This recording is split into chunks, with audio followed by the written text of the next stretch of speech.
It makes things a bit difficult because these party members could be impeached. It could be said that they're carrying out anti-party activities. It puts them in dire straits, and as such, you might have to just stay in the party so they can continue. That is part of the intrigue of politics. These are things the options you weigh. I mean, politics is too. These are even the things that make politics very exciting. A situation where there is a possibility of you're losing out. Why, when you are in that race? So that's the risk that is involved in politics. But you see, I go back to the point I made. I said there were two fundamental mistakes made.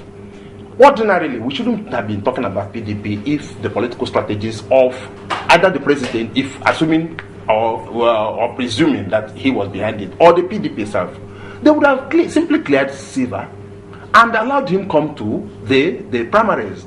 I mean, like I said. I said this even on this program before.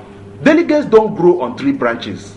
You make sure that nobody in Silva's structure emerges as a delegate. He will go to that primaries and get about 4 or 5 votes, and that would have been the end of this matter. We wouldn't have had to talk about it.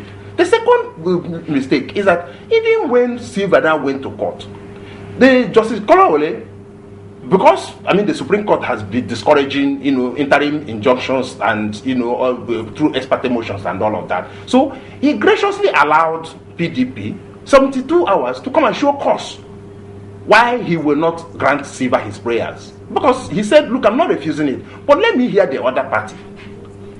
The PDP hierarchy went into the newspaper and started telling the judge that he didn't have jurisdiction.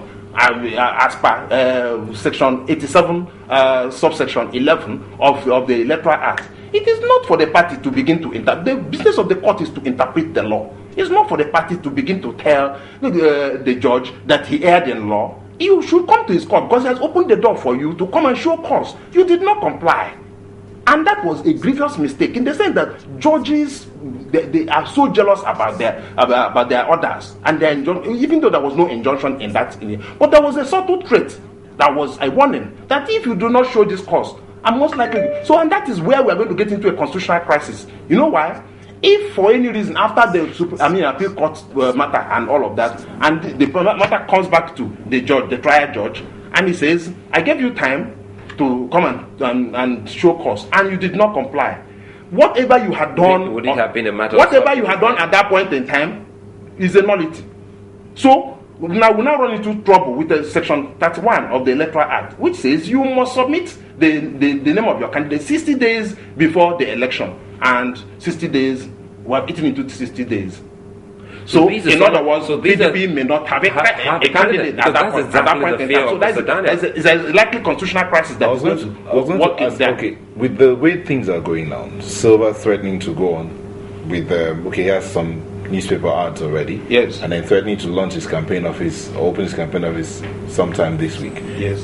What would the party as a structure, which is supposed to be the platform where he's standing, what should the party be doing now? What would the party do? The party can ignore him. He cannot contest under PDP. He just cannot contest under PDP. And I'm sure he's just humoring himself or trying to deride the party. But what if INEC accept him as the candidate of the party? Who will submit him to INEC? But what if INEC is... No, INEC cannot accept any candidate that does not come through a party. That's what the law says. I don't know, because Mr. Daniel said we should... You remember the time Obasanjo had problems with Wenga Daniel? Mr. Daniel said we shouldn't believe everything we read in the papers, but some other papers are saying that, Sir Eke Dixon has not been accepted by INEC as a candidate of PDP.